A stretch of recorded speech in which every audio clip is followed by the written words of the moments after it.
వర్షాలు దంచుతున్నాయి. ముఖ్యంగా హైదరాబాద్లో చాలా ప్రాంతాలు, లోతట్టు ప్రాంతాలు చాలా ఇబ్బందుల్లో ఉన్నాయి. సో నిన్న చాలా దారుణమైన వర్షం పడ్డది. మిట్ట మధ్యాహ్నం ముంచెత్తింది. నిజామాబాద్, హైదరాబాద్, సిద్దిపేట జిల్లాల్లో భారీ వర్షం.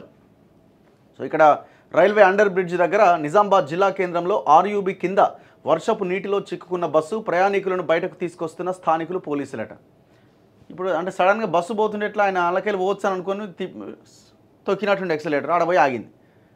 మొత్తం సగం బస్సు మునిగింది. నిలిచిపోయిన రాకపోకలు, కొట్టుకుపోయిన వాహనాలు, పిడుగుపాటుతో వేరువేరు చోట్ల 6 చనిపోయారట.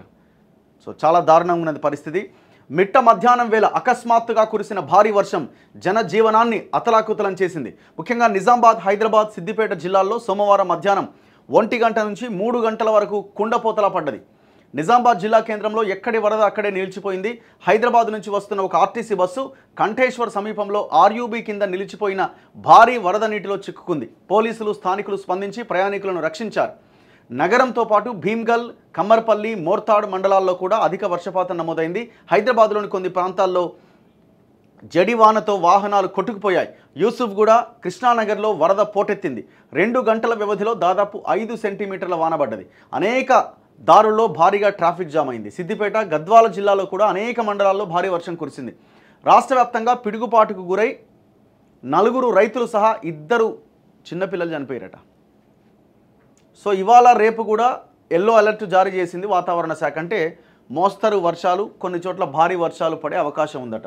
సో కొంత అప్రమత్తంగా ఉండాల్సిన అవసరం ఉంది. ముఖ్యంగా రైతులు ఈ పిడుగుపాటుకు గురయ్యే పిడుగు వచ్చేటువంటి సమయంలో మనకు తెలియదు. వాతావరణ శాఖ హెచ్చరికలు కూడా పెద్దగా లేవు. ఎందుకంటే ఇప్పుడు వాతావరణం రేపు వర్షం పడుతుందని చెప్పిన వాళ్ళు పిడుగులు కూడా పడే అవకాశం ఉంది అన్న సూచనలు మనం ఇంత డెవలప్ అయినాం కదా టెక్నాలజీలో. దగ్గర మీరు చూడండి, లాస్ట్ 6 మంత్స్లో లెక్కలు తీయండి, గవర్నమెంట్ అఫీషియల్ లెక్కలే, పదుల సంఖ్యలో దాదాపు నాకు తెలిసి 40-50 మంది చనిపోయి ఉంటారు ఈ పాటికి. ఎక్కువనే ఉంటారు ఇంకా. సో రకరకాల అవేర్నెస్ తీసుకొచ్చే ప్రోగ్రామ్స్ నిర్వహించాలి. ఇప్పుడు సాంస్కృతిక కళాకారులు, సారథి వాళ్ళు ఉన్నారు, వాళ్ళని ఎక్కడ తిప్పుతున్నారు, ఎక్కడ పాడిస్తున్నారండి? గతంలో ఉన్న గవర్నమెంట్ ఏమో మొత్తం బీఆర్ఎస్ పార్టీ మీటింగ్లకు తిప్పింది. మరి వీళ్ళు ఏం చేస్తున్నారు? సో ఇట్లాంటి వాటి మీద అవేర్నెస్ కార్యక్రమాలు, పాటలు రాయించి పాడించి ప్రజల్లో చైతన్యం తీసుకురావచ్చు కదా. 3 చనిపోయారు. నల్లారెడ్డి, కార్తీక్, భాస్కర్ గౌడ్.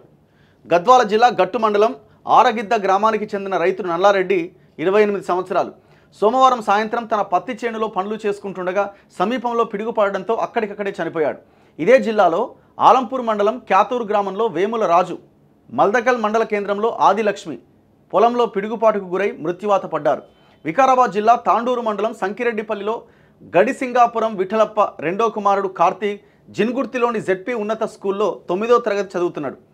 సోమవారం బడికి సెలవు కావడంతో స్నేహితుడితో కలిసి గ్రామ శివారున ఉన్న పెసర పొలానికి పోయిండట. ఒక్కసారిగా వర్షం పడ్డది. ఇంటికి పరుగులు తీసిండు. మార్గ మధ్యలో కార్తీక్ సమీపంలో పిడుగుపడడంతో అక్కడికక్కడే చనిపోయిండు. మంచిర్యాల జిల్లా భీమిని మండలం బిట్టూరుపల్లికి చెందిన రైతు జక్కుల భాస్కర్ గౌడ్ మధ్యాహ్నం పొలం పని పూర్తయిన తర్వాత ఇంటికి బయలుదేరిండు. ఇంతలో నేరుగా ఆయన ఛాతిపైన పిడుగుపడడంతో అక్కడికక్కడే చనిపోయిండు. అలాగే పెద్దపల్లి జిల్లా మంథని మండలం నాగారంలో ఉడుత నారాయణ పొలం నుంచి పశువులను ఇంటికి తోలుకొని వస్తుండగా పిడుగుపడడంతో చనిపోయింది. సో ఎప్పుడైతే ఈ వర్షం పడుతుందో ఎట్టి పరిస్థితుల్లో పొలాల్లో ఉండకూడదు, పొలాల్లో ఎక్కడా కూడా పని చేయకూడదు. ఇది ప్రభుత్వాలు రైతులకు చెప్పాలా పదే పదే. వాళ్ళు ఏమవుతుందో ఈడ పడుతుందా, ఎన్నో పడ్డది మన దగ్గర పడుతుందా అని అనుకుంటారు. వాళ్ళ పనిలో మునిగిపోతారు. సో ఎక్కడైతే ఎత్తైన నిర్మాణాలు ఉంటాయో ఆ ఎత్తైన నిర్మాణాల కిందకి వెళ్ళిపోవాలి. అది బిల్డింగ్ కావచ్చు, ఇంకోటి కావచ్చు. చాలా దారుణం కదా. హైదరాబాద్ షేక్పేట వంతెన వద్ద వరదలో చిక్కుకుపోయిన వాహనాలు ఎప్పుడు ఇదే లొల్లి ఉంటుంది. ఇక్కడ కొన్ని 2 వీలర్లే కొట్టుకుపోయినాయి. సో ఎక్కడెక్కడ ఎంతెంత వర్షపాతం పడ్డదో చూడండి. నిజామాబాద్ జిల్లా భీమ్గల్లో 10.6 సెంటీమీటర్లు పడ్డది. సిద్దిపేట ధూల్మిట్టలో 10.6 సెంటీమీటర్లు పడ్డది. నల్గొండ జూనుత్ల 9.5 సెంటీమీటర్లు, సిద్దిపేట చాట్లపల్లిలో 9.4, సిద్దిపేట గండిపల్లిలో 8.9, యాదాద్రిలో 8.7 సెంటీమీటర్ల వర్షం పడ్డది. నిజామాబాద్ సౌత్లో 8.5 సెంటీమీటర్ల వాన పడ్డది.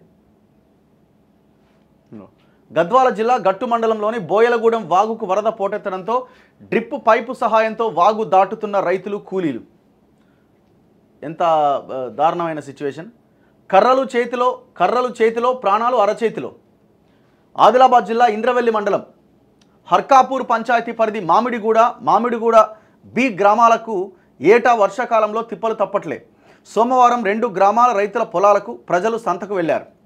ఇంతలో కురిసిన భారీ వర్షానికి వడ్గాం వాగు ఉధృతంగా ప్రవహించడంతో గ్రామాలకు రాకపోకలు స్తంభించాయి. దీంతో ప్రాణాలు అరచేతిలో పెట్టుకుని కర్రలతో ఒకరికొకరు సాయంగా వాగు దాటారు. గతంలో ఈ సమస్యలపైన వచ్చిన వార్తలకు అధికారులు స్పందించి వాగుపైన వంతెన నిర్మాణానికి 3.5 కోట్లు, మామిడిగూడ ఏ నుంచి 2 గ్రామాలకు రోడ్డు మార్గానికి 70 లక్షలు మంజూరు చేశారు. ఎన్నికల నేపథ్యంలో వంతెన నిర్మాణానికి టెండర్లు పిలవలేదని త్వరలో పిలుస్తామని డిఈ రమేష్ తెలిపారు. వర్షాలు ప్రారంభం కావడంతో రహదారి పనులు నిలిపేశారని ఏఈ సతీష్ పేర్కొన్నారు. 2,90,000 కోట్లు 3,000 కోట్ల బడ్జెట్లో 3 కోట్ల రూపాయలు ఎడిట్ చేసేందుకు ఇన్ని మళ్ళీ ఏమనంటే ఎలక్షన్ కోడ్, ఆ కోడ్ ఈ కోడ్. మనము ఔటర్ రింగ్ రోడ్డు మీద, RRR మీద, లేకపోతే ఇంకో దాని మీద ఇంత పెద్ద ఫోకస్ చేస్తాం కదా.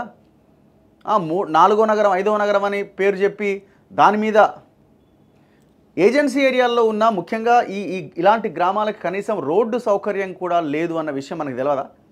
తెలుసు, అయినా కూడా నిర్లక్ష్యమే.